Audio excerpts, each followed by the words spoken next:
He's here. The Nativity from Luke 1 and 2. Everything was ready. The moment God had been waiting for was here at last.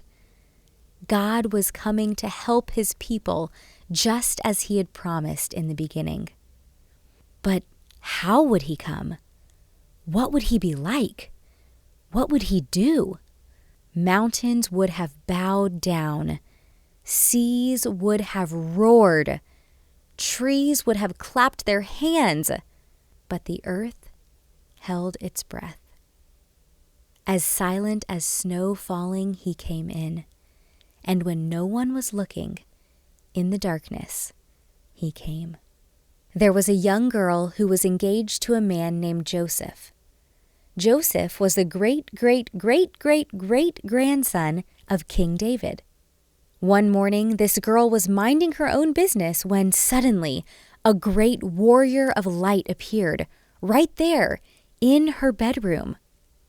He was Gabriel, and he was an angel, a special messenger from heaven. When she saw the tall, shining man standing there, Mary was frightened. "You don't need to be scared," Gabriel said. "God is very happy with you." Mary looked around to see if perhaps he was talking to someone else. "Mary," Gabriel said, and he laughed with such gladness that Mary's eyes filled with sudden tears. "Mary, you're going to have a baby, a little boy. You will call him Jesus. He is God's own son. He's the one. He's the rescuer. The God who flung planets into space and kept them whirling around and around. The God who made the universe with just a word.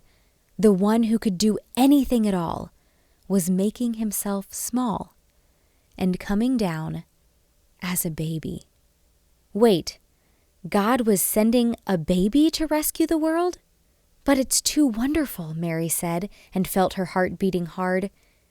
"How can it be true?" "Is anything too wonderful for God?" Gabriel asked. So Mary trusted God more than what her eyes could see, and she believed. "I am God's servant," she said. "Whatever God says, I will do." Sure enough, it was just as the angel had said. 9 months later, Mary was almost ready to have her baby. Now, Mary and Joseph had to take a trip to Bethlehem, the town King David was from. But when they reached the little town, they found every room was full. Every bed was taken. "Go away," the innkeepers told them. "There isn't any place for you." Where would they stay? Soon Mary's baby would come. They couldn't find anywhere except an old, tumble-down stable. So they stayed where the cows and the donkeys and the horses stayed. And there, in the stable, amongst the chickens and the donkeys and the cows, in the quiet of the night, God gave the world his wonderful gift. The baby that would change the world was born. His baby son. Mary and Joseph wrapped him up to keep him warm. They made a soft bed of straw and used the animal's feeding trough as his cradle. And they gazed in wonder at God's great gift, wrapped in swaddling clothes and lying in a manger.